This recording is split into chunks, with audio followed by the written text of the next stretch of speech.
Have you ever wondered how much your past truly shapes your future? Our guest today, he grew up facing challenges that could have taken his life in a completely different direction.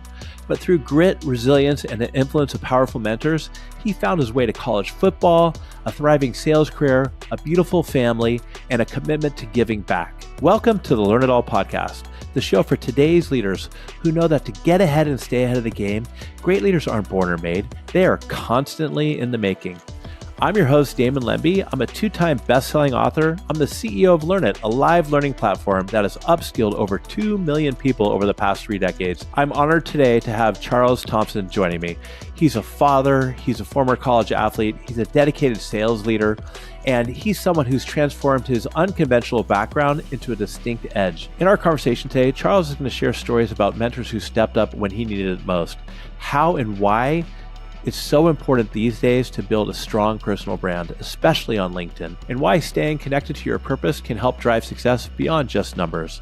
So without further ado, let's jump into this great conversation with Charles Thompson. You were pretty much at the crossroads at 8 years old yourself. Can you share with us what those crossroads were and the choice you made? I did have a crossroads of sorts. So the odd thing is at the time, I'm 8, right?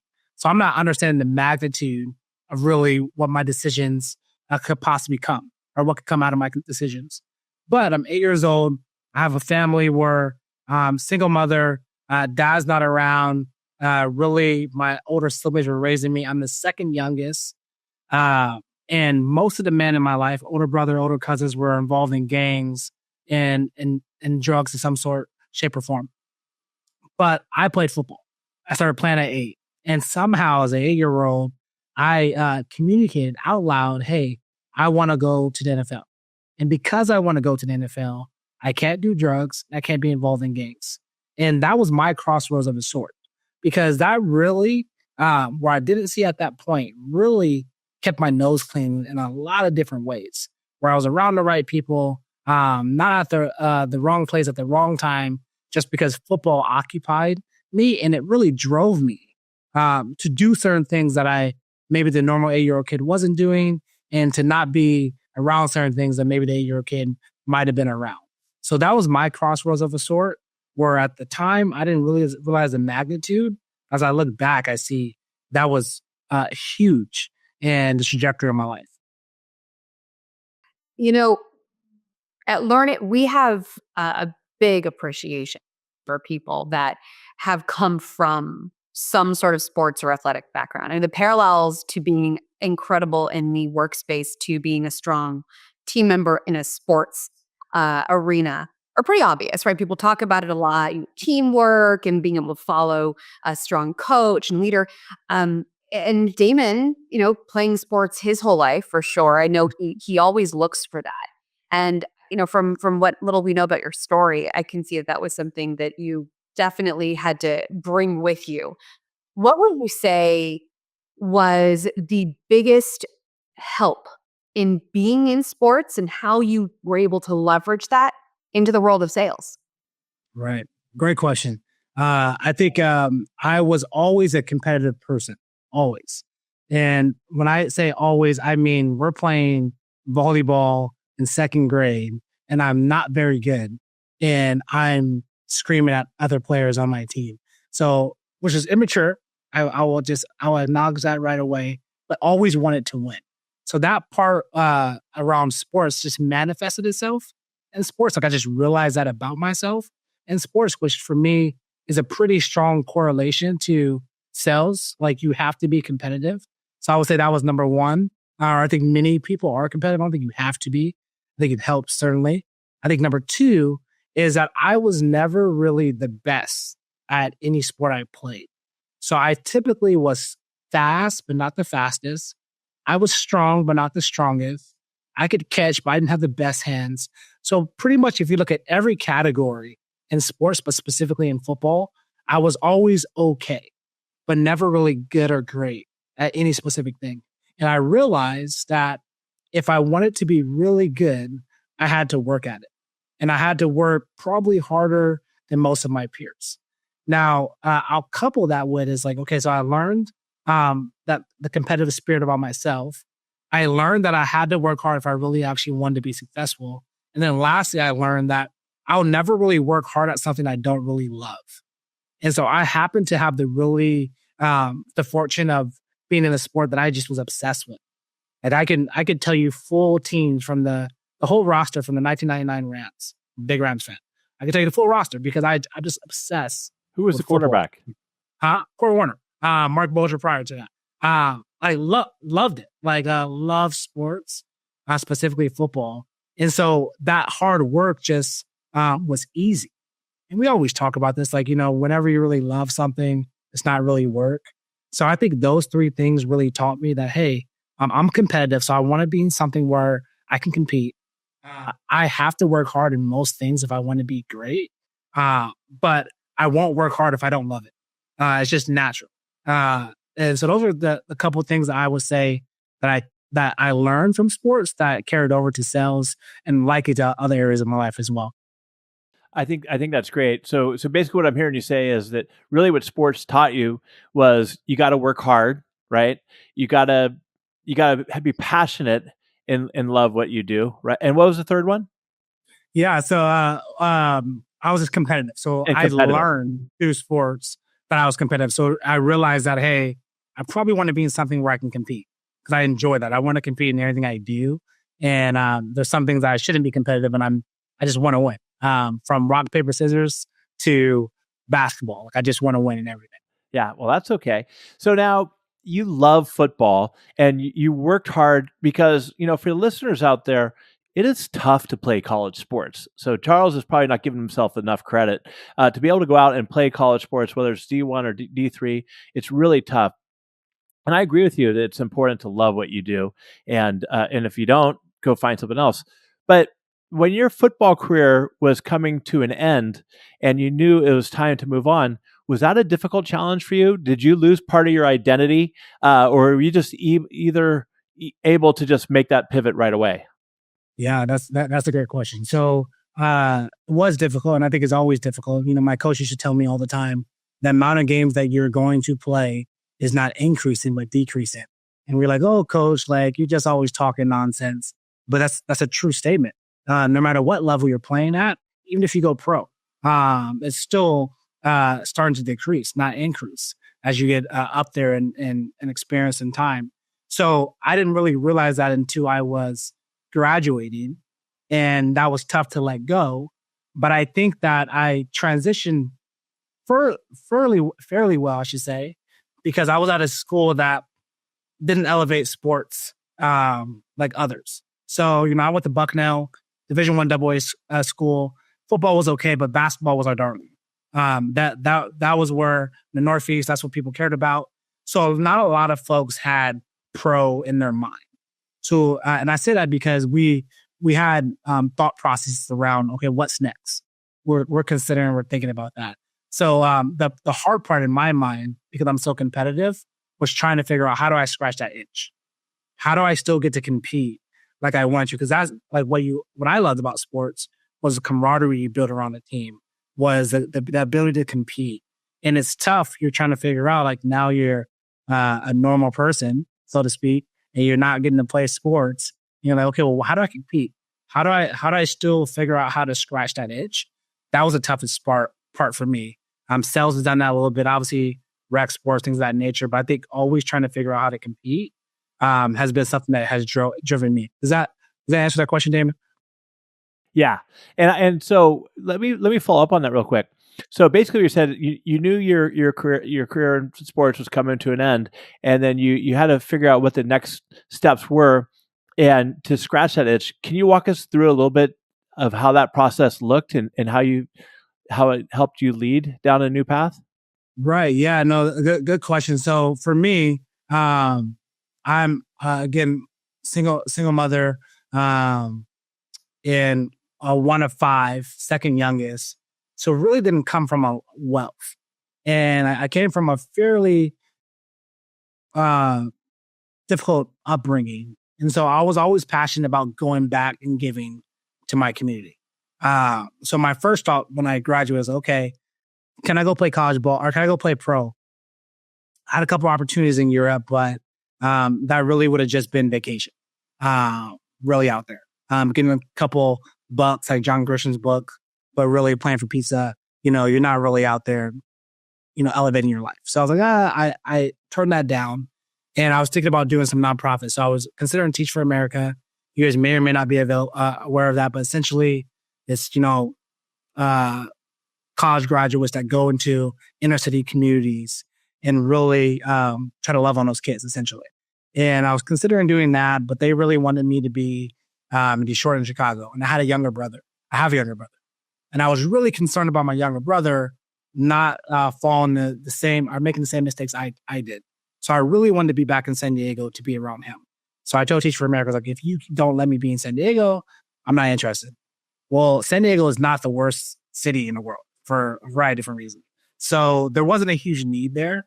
So that opportunity turned down. Next step was go coach high school football and go work with high school athletes in a nonprofit space. And that's what I ended up doing. And to me, that was that itch, because what I care most about is competition, which coaching let me do that. I got to help other people compete. But what I cared even more than that is helping people be successful.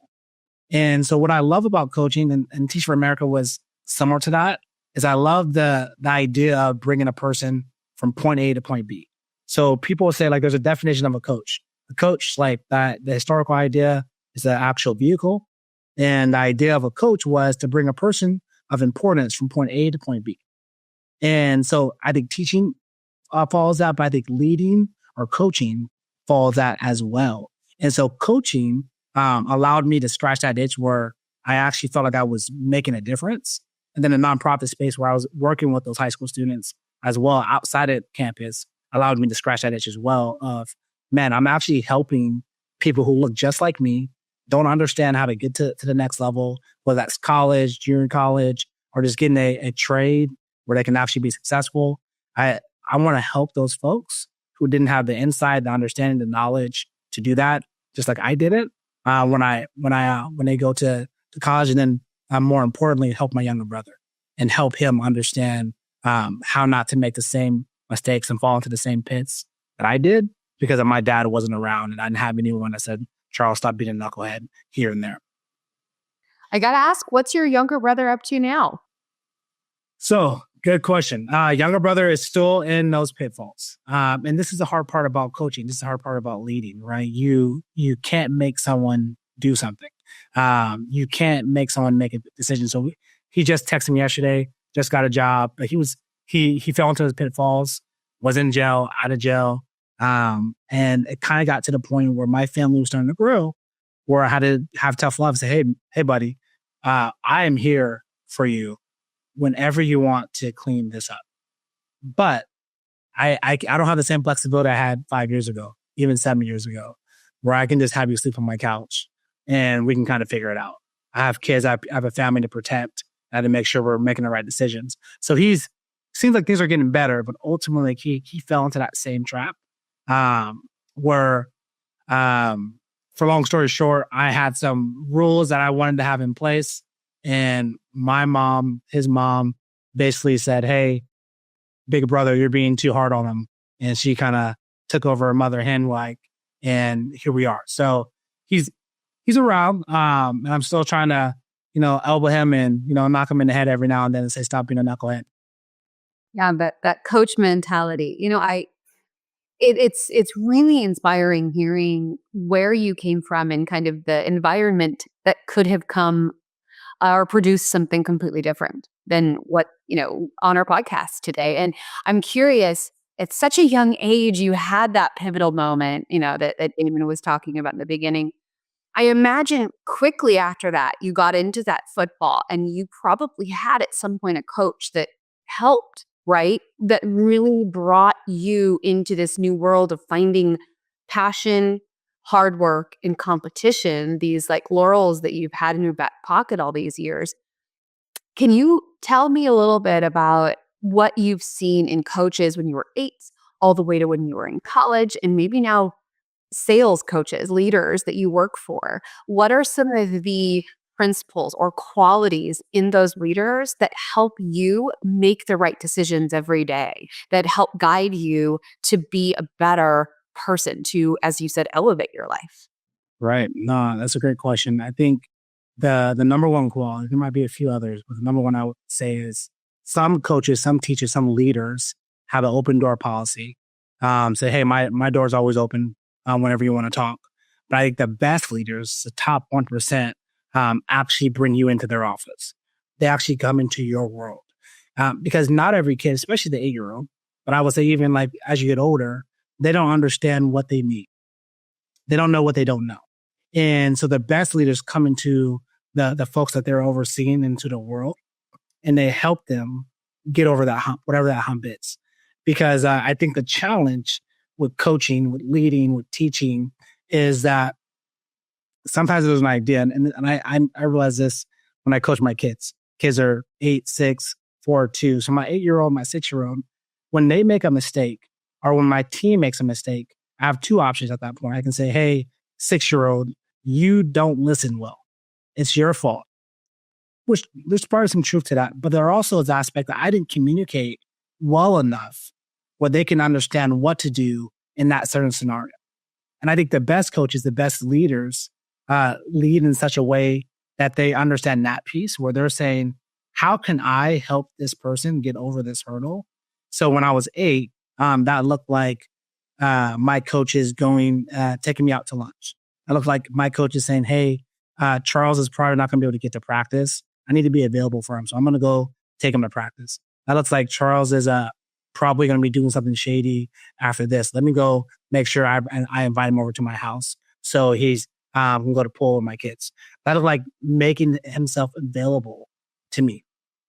As I accelerated down to high school, I actually had a unique background where because of my household got so chaotic as I went to high school, I had to go live with a coach. And so at the time, believe it or not, we're in an apartment, 2-bedroom apartment. And in that 2-bedroom apartment, we have about 10 people living in that 10-bedroom apartment. I'm on the couch and I'm doing my homework in the couch or the kitchen every day because I don't have any private area to do homework.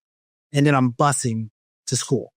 And I'm learning very quickly that I'm going to have a very difficult time to be successful because I'm having a hard time to get to school, having a hard time getting a ride back home, having a hard time to do my homework, having a hard time to get to sleep on time.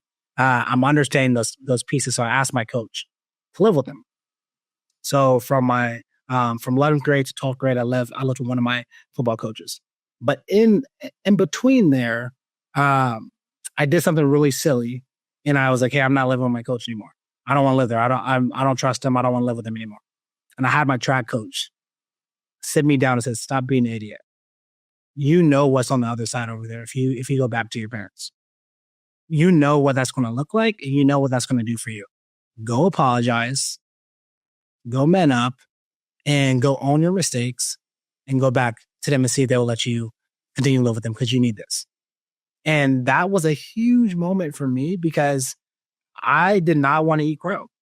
I did not want to own up for my mistakes. I saw all their issues and I didn't want to own it for mine. And that was huge for me because that coach didn't have to do that. It was my track coach. And I wasn't a very good track star. I was just out there just to kind of stay in shape for football. How did that make you feel when he sat you down and talked to you about that? Well, at the time I was like I was irritated. I would say initially because I knew that they were right, and I didn't want to listen. Right, but as I had a little bit of time to simmer that down, I was appreciative because they cared enough to tell me that and to sit me down, especially in a way because when you play sports, it's tough to delineate like nepotism. Are you doing this because I'm your best player? I wasn't the best track star. I was okay, maybe. So this coach didn't have a lot to gain for me to do this. And that made me feel any better. But again, that stuff, Damon, Courtney, that you realize later. I'm 16-year-old knucklehead and I'm like, I don't want you to tell me this. Please leave me alone. That kind of stuff. As you kind of get older, you're like, sheesh. Like that was a huge moment there. because who knows what would have happened if I would have went back over there. So, so I'm super appreciative of that, coach. And really, I would say personally, that's like when my good coaches started to dissipate. Like from youth to like high school, great coaches. Once I got to college, I would say most of those coaches were pretty poor. And in my experience, I'm not saying every coach, but it was much more of a high stakes, transactional relationship that you had for most of the coaching, which I think was helpful for business world because ultimately, like money has to be made. There's a bottom line, right? And it was helpful to understand that piece.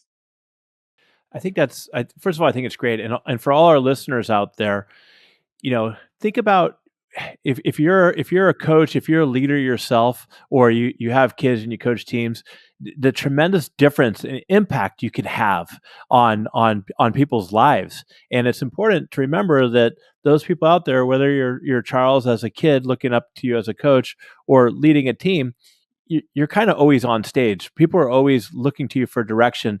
And especially if you're able to sit down, give them the time and be present with them, it really helps.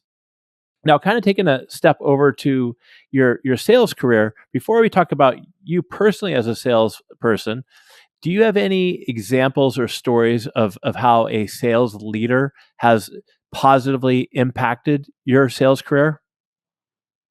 Yeah, that's a good question. Let me think through.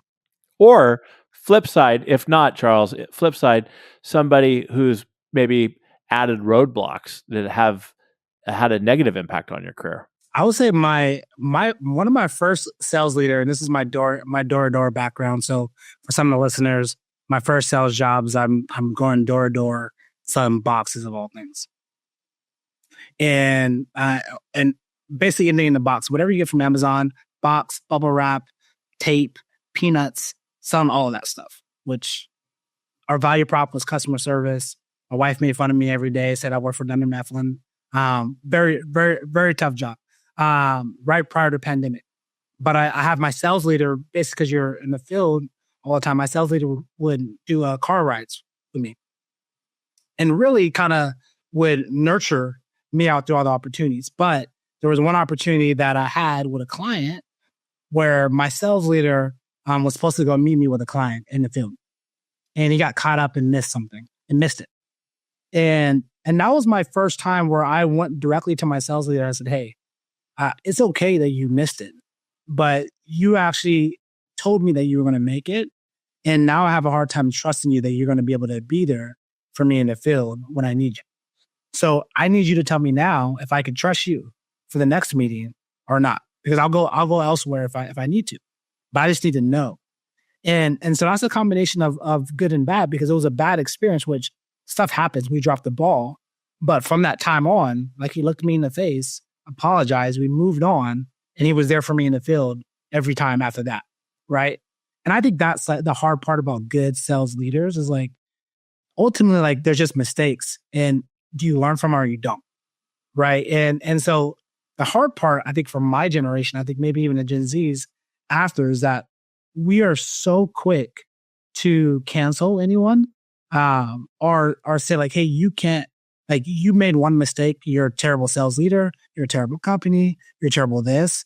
And we drop the ball sometimes.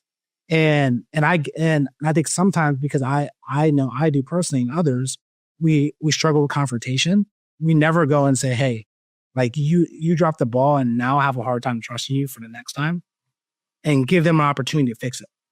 Right. And so that was an example of a sales leader who dropped the ball, but ultimately ended up fixing it because I had the ability to go communicate how I felt like they dropped the ball. The wherewithal to go directly to them and say, this is not going to work. This is how it impacted me. Not a lot of people go into their careers that early on with the ability to do that. So kudos, that's fantastic. And certainly good advice to our listeners to just be direct, right? So if there's an issue, dancing around it or ignoring it's going to get you nowhere. Thanks for sharing that. I'm really interested in, I don't want to focus on the negatives so much, but if you could just maybe quickly share, you said something really interesting about your college coaches, right? And how that applies, I think, directly to the professional world, there's not always going to be consistently good managers or people leaders out there. If there were, things would be a very different world, right? There's going to be the ones that don't have the open door policy, or simply the open door policy. You don't go out, they're not proactive. You use the word transactional. What does it mean to you when a leader is simply transactional with their employees? What does that look like? And how can you avoid that as a people leader, as whether it's in sales or any other team? What's the antithesis of that? What's the opposite? Yeah, I think that some of the cliches or proverbial kind of things, like feeling like you're a cog in a wheel, feeling like you don't really matter to the actual company or to the leader, right? So really feeling like your job is the most important thing to that person, not you as a person. And some of those things, like how to flesh that out, is leaders, you should know what's going on in your employee's life. You should know about their kids. You should know about their marriage. You should know about, are they struggling financially? You should know, like if you're in sales and you know this, that those under you are struggling in quota, you should ask them, like, how can I help? Because you know that they're probably making much less than they intended on. You should care more about them than just being a simple employee. I think the biggest aspect of that is, if you're a leader, your employees under you should feel like if there's ever a situation where the employee's performance is in question, they should feel like you're going to fight for them behind closed doors, not fight for yourself. And I think sales is probably the apex of that, just because it's such a, like, numbers, like, just tell me what the numbers say. And then if the numbers aren't great, then you're out. If the numbers are good, you're in. And other jobs aren't so much one-to-one correlation. But I think in general, everyone wants to feel like, well, there's positive reinforcement, negative reinforcement. Everyone wants to feel like that they can fail and not be fired for it.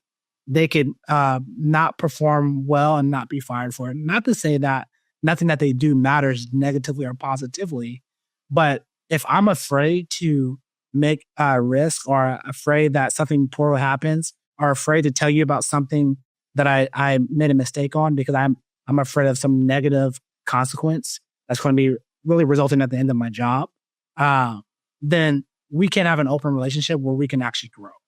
And I think that's the biggest struggle. I think some of that is on the employee. Because most employees, I think millennials, Gen Zs, we struggle, we suck at confrontation. So we don't have a real ability to lead our leaders often in that capacity. But I think also for the leaders, in my opinion, folks don't know what they don't know. And so the leader's job is to, like I say with my kids, the leader is supposed to be an expert. The leader is supposed to have more knowledge, have more expertise, have more time over there. So the expectation is that they're helping them along the way. And the expectation is not for the employee under the leader to have more expertise. It's vice versa. And so every single time, the leader should take, in my opinion, the brunt. So if something's not going well for the individual employee, the leader should say, how can I fix that as the leader? Because it's my job, the captain, to ensure the ship gets to where it needs to go, not the person on the ship, not the person in the seat of the plane. It's the pilots. Does that help at all, or maybe I missed some part of the question? No. I think to kind of recap what I hear you saying is, you believe that great leaders are ones who are able to build trust within their team. And part of the ways you can build trust is to be able to know your team members beyond just what their numbers are at work. Understanding, hey, sometimes if a kid's sick or if somebody's struggling, that could affect your job, right? That could affect your job. And the leaders need to know you better than just a surface or a transactional level. Now, one area that I disagree with you a little bit with, and not is that when you say leaders need to be the expert and have all the answers. I believe that great leaders are humble and vulnerable enough to say, hey, Charles, I don't have all the answers here. Now, that doesn't mean being vulnerable that means that you don't have confidence. I always believe, I mean, take Courtney, for example. She's smarter than I am, right? And there are certain things, I have my strengths, but there are certain things that Courtney does 10 times better. And therefore, I think it's a leader's responsibility to have self-awareness, to be able to say, here are my strengths, surround myself with great talent, and then be like, hey, Charles, I don't have the answers, but you can go to Courtney and get those answers. Would you agree with that? Or do you think that the leaders really need to have all the answers? No, 100%. Sorry, that was an error. Like, because I was hearing Ford, others, you always want to, Carnegie, you want to hire people who are smarter than you in specific areas because you can't know everything. Really what I intended on that is the leader should not expect the individual employee under them to know more than them in a specific area. So if you're asking me to do X, Y, or Z, it's your job, whether that's bringing someone else in or you knowing it yourself, to ensure that I can do X, Y, or Z. So if you want me to produce some kind of outcome, you have to give me the tools to produce that outcome, if that makes sense. The tools, the resources, and give you the opportunity to fail, to learn and fail and grow. And so one of the, as we were talking about earlier, how you were able to sit down with your manager and say, hey, I don't trust you, or I need help trusting you, is, and we talked about this backstage, is the importance of building a personal brand. And so whether you're at your current job forever or you move on, can you talk a little bit about the importance of building a personal brand, especially through LinkedIn, and how that helps you with your sales career? Yeah. And I think just to highlight a little bit off LinkedIn and then to LinkedIn, I think personal brand is a little bit tricky remote. And then that same job that I was talking about, I had that leader was very keen on every time you go to the office, you go say hi to everyone. People you do need, people you don't need, people you don't people you do know, because you're building a brand and you never know when there's going to be some kind of thing you need or some kind of relationship that might be created just from that. And I used to hate when he told me that. It was so frustrating. I was like, I didn't want to go talk to this person. And I was like, man, that's building your brand. That's going in on that. And I was such a tangible understanding of that. I think that's tricky now in a remote world where you're trying to figure out, well, how do I build my brand internally at my company where I'm known for X, Y, or Z? So I wanted to say that first. I think on LinkedIn, when we think about your personal brand, I think the way I think about LinkedIn is a little bit unique in that I think most people consider LinkedIn as a lead generation model. And I think LinkedIn is more a demand generation model. So what I mean by that is that people don't necessarily go on LinkedIn to buy 50,000, 100,000, 300,000 solutions. They go on LinkedIn to learn something, to interact with someone, to post. They go on for a variety of different reasons, but often not to buy something. And so that's what the lead generation model, I think, is a little antiquated. Not to say that people don't buy stuff and that sales can't be done there. I think they can. Right? The primary modus operandi on LinkedIn is demand generation, and that's a demand for a person. So when you build your personal brand, you're building a brand for you. So in my case, I'm building a personal brand or a demand for Charles Thompson, who happens to work at Experian right now. I think that it's hard to argue against that. The personal brand of an individual is greater than the individual or the brand of the actual company. For example, if a CEO posts something, often that will generate better engagement than the actual company from their company actual page. Because I think the personal brand feels more normal. And I think that we see this with the Gen Zs of the world, where they are interested in vlogs and like real life stuff. You see them on Snapchat, you see them on FaceTime, and they're just interacting with one another in real life. That's why I think you see fintech companies really do a good job. D2C companies do a good job of building in public, because we want to see behind the scenes. We want to see the warts. We want to see the pimples. We want to know everything about what's really goes on in the nitty gritty. It's kind of like MTV Cribs, right? Like I remember on MTV Cribs, I was like, man, they have so many drinks in their fridge. They have so many cars. I wish I had all that. Like, you just want to see, like, I just want to know, which I think influencer marketing has piggyback on that. So I think in general, your personal brand gives you the capacity to do that. I think I'll add a little bit more. You can let me know if you want to go further here. The way I kind of see LinkedIn personal branding as a salesperson, I think every salesperson should be on LinkedIn. And the reason why you should be on LinkedIn is because LinkedIn has created like a mixture of Facebook or Meta and Twitter. They've combined the phenomena of both of those platforms. And let me tell you why. So Facebook, when it first came out, you had the timeline that it created. What the timeline did was you didn't see your friend in 6 months, but you saw their timelines, their posts, their updates, what's going on in their life. And you felt like, man, I haven't seen John in such a long time, but I feel like I just talked to them. And you felt this odd sense of intimacy with a person that you haven't talked to in 6 months. Facebook created that, Meta created that. Twitter, X, what they created was you have the ability to reach anyone in the world. So JJ Watt makes a post, you respond to that post, and guess what? JJ Watt might respond to you. Now, any person in the world is attainable. So LinkedIn does that. When you post on a consistent basis, you actually start to build a personal brand where people start to feel like, man, I don't know Charles, but he keeps on posting every day. And I kind of hate him or I kind of like him. You know, either one, right?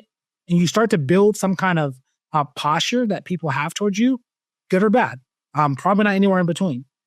Number one. But then number two, you can find said CEO at any place you want to reach out to, and they might respond to you. It's like a huge conference. And I love conferences, Damon and Courtney, because what can I do at a conference? I can go find that person who's been dodging me for 6 months. And if I have enough bravery for 15 seconds, I might be able to get them to respond to me. That's what LinkedIn is. Except for you don't have to go anywhere. You don't have to put any pants on. You can do that, right? So I think those are huge avenues why I think building your personal brand is helpful on LinkedIn, especially if you're in sales. Right? Anywhere else is helpful as well. You know, I think it's really intriguing that you're talking about the fact that people that are traditionally buyers don't go on to LinkedIn to shop, right? They're not going there to add things to their cart. They're going for value add, right? They're going for, like you said, education to pick something up. So remembering, it sounds like you're saying when you're building your personal brand, think about value. How does my brand benefit somebody else? All the influencers I follow on all my social medias, when I get to their content, it's giving me something that either makes me laugh, so boost my serotonin, or it's giving me knowledge of something I didn't know before, whether it's a micro recipe or whatever that is. Although I have to say, I agree. I think the authentic part of that, you know, LinkedIn, all the other social media platforms is super important. I don't know about the warts, but we definitely want to see, you know, people really talking to us without the filters and the editing and all of that crazy. Although I have to disagree with you. I think Cribs was totally polished. When Mariah Carey opened up and it was all high C in her fridge, you know she got a check from high C for that. But I think you're right. I think that inherently we do want to see, real people and still find a way to add value.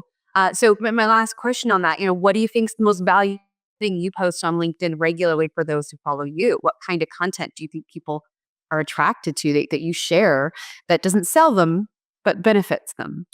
Right. So I think there's a little bit of serotonin of cute little babies. So that's just like neither here nor there. But so really when I post, I don't really have a specific model of how I post, which is probably what the gurus would tell you not to do. I post like primarily like cathartic. I like to write. I like to communicate. And so I like to get my thoughts off the page. So really I'm learning. And as I learn, whether that's be about my kids, about coaching, about football, about credit, about experience, about rental, I'm just kind of regurgitating that to my audience. Hopeful with the hope that you're like, man, like I like the way that Charles thinks about this. I like the way that Charles talks about this. I like the way that Charles' company does X, with the hope that you start to have a demand for me. Because I think any other thought process for me would be selling. If I have some other idea of like, hey, I want you to buy something from me at the end of the day, then I'm always going to have the kind of sales breath in there, right? But if I have the behind of it, I just want to communicate a little bit about how I see things, how I see rental, how I see sports, how I see being a dad, how I see credit, how I see financial education, what that was like for me, which is what I think podcasts are like. You're just giving an insight to a specific person that has a specific vantage point that might be a little bit different from the person on the other side, right? That's why I think that's why podcasts are popular. Because you're like, man, like I'm curious about what said person has to say about said thing, which may not be that different.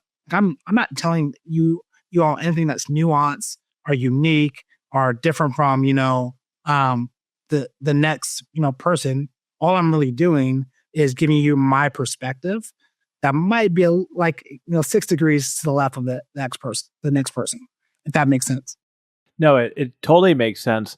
And we had a guest on named Omar Halba, who is a big thought leader on LinkedIn, about leadership. And one piece of advice he gives, Charles, to everybody is get over the self-doubt and imposter syndrome and just post. Just post, because people are pretty forgiving on LinkedIn. And if more people could just share their information and their thoughts. And for our listeners out there, you got to follow or connect with Charles on LinkedIn, because he talks a lot about his family and he shares his insights. And I think that that's a really unique and great way to go about things. So I really appreciate it. And I think this is pretty cool. Maybe you could share this for a second. How did you and I get connected? That's a good question. So I connect with so many people that I would not be able to tell you how, Damon. I personally, through my brother, who he reached out to you on LinkedIn, and you didn't even know who he was, right? Oh yeah. I forgot. So I didn't know if I connected with you after that. So I know we got connected via like the intro, but I didn't know if I connected with you on LinkedIn before or after. So I know the actual interaction was that. But I didn't know on LinkedIn if I connected you prior to that or not. But yeah, your brother gave me an intro, and which was from LinkedIn, and which is hilarious because you would never know going on Taylor's profile that if he's even on LinkedIn, which I think is another reason why get on LinkedIn, because you might say your buyers never go on there because they never post, but they might be lurking because why? We are all obsessed with people watching. Everyone, don't lie. We like to do it. And that's what LinkedIn is. 1%, 2% ish people actually write content on LinkedIn. Everyone else is like popcorn. What's on the menu today? That's just the majority of what it is. And so, yeah, that's a good call out, Damon. Yeah, I just wanted to, I kind of threw it in a weird way, but what I was trying to get across to the audience was, you take my brother Taylor, who's not a very active, posting all the time on LinkedIn. And I think sometimes I look at our sales team and they're like, well, we post these things, we only get 1 or 2 likes, that shouldn't discourage people from posting, right? Because in Taylor's case, you connected with him, you built this kind of relationship that you didn't even know existed. And when a business need arises for him, he already felt like he knew you, and he reached out, and you guys did some business together, I think probably at his company IntelliRent, and then that led to our introduction. So that's really where I was going with that. No, so yeah. Charles, we're and coming up. Then, go ahead. Before I said, I want to say real quick for salespeople, sometimes you post on LinkedIn and you're like, crap, I don't get any engagement. You're like, guess what? Never doing that again. Put yourself out there. No one liked you. You're like, shoot. I just put a GIF in the group chat and no one liked it. So think about when you post on LinkedIn, think about like a cold call. So on a cold call, every time you talk to someone that you don't know and they answer the phone, you're kind of buying about 5 seconds of their attention. Every sentence, every line that you say out. You should think about your posts in LinkedIn like that as well. What I mean then is like your white paper is your case studies. Guess what? I'm not going on LinkedIn to read a 10-page white paper. And probably your audience isn't either. So when you write in such a way that you're assuming that you're trying to buy their attention with every line you write. And that'll kind of help you kind of understand how to engage. Doesn't mean you're going to get 100 likes tomorrow, but it should help you posture yourself a little bit better. Because usually when I see salespeople post, they just repost whatever was posted by the company page. And it's lazy, frankly. Lazy. Understand that your audience, you have to buy their attention. because they're just like you. I tell people this all the time, Damon. I will read the title of a stinking article, tell my wife, like, hey, did you hear about said thing? They didn't read the whole article, have no idea what it's actually talking about, and have no intention of reading either. I'm just lazy, and assume that your buyers are also lazy as well, and be happy if they're not. Be excited if they actually are a little bit more engaged. So I just wanted to share that real quick, and I think a lot of folks miss that part, and they get discouraged and just stop because that didn't work. No, first of all, I don't think you're lazy. I just think that there's so much information out there that it really takes something to hook you. And I totally agree with what you're saying. Is that if you're putting content out there, put yourself in your connections perspective. It's got to be something that adds value to them, not just selling something or just resharing their company post that people may not get any value out of. I mean, Charles, I could literally sit here with Courtney and talk to you all day about LinkedIn and everything. But can you give us, as we wind down here, can you give me an example of, or one piece of advice you would give your younger self in sales? So you've been in sales for 8 years now, a little bit, eight years or more.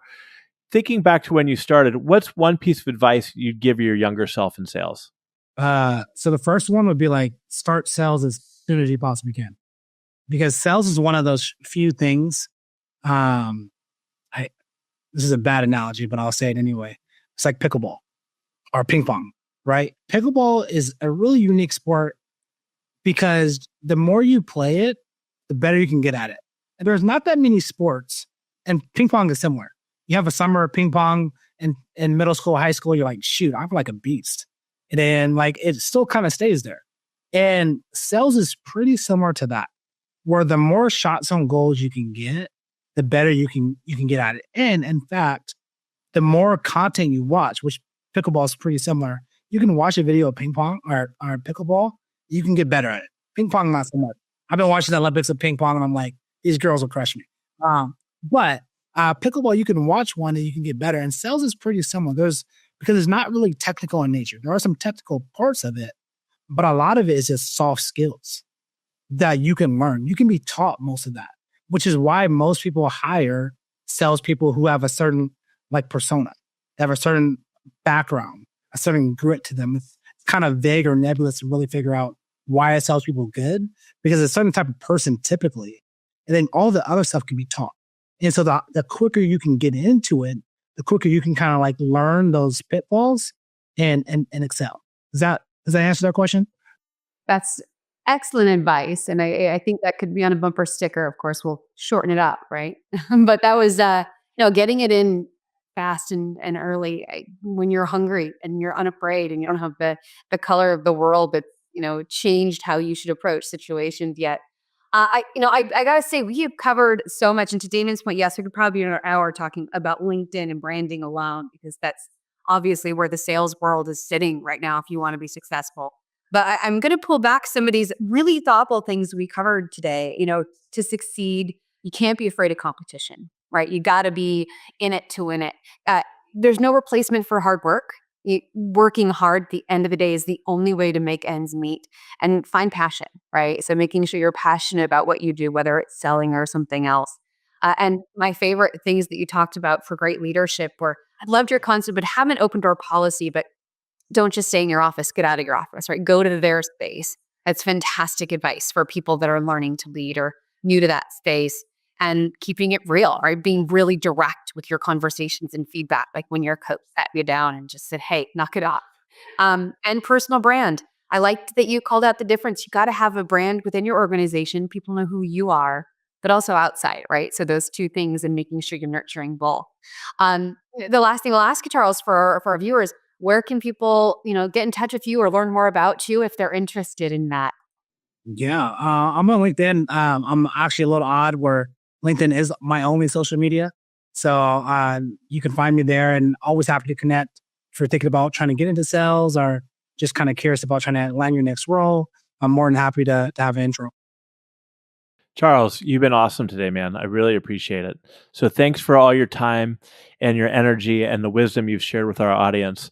And for our listeners out there, if you enjoyed our conversation today, please do us a big favor. It's a huge help if you could rate and review our show and tell a friend. So until next time, everybody, stay curious and keep learning and have a great day. See ya. Thanks all.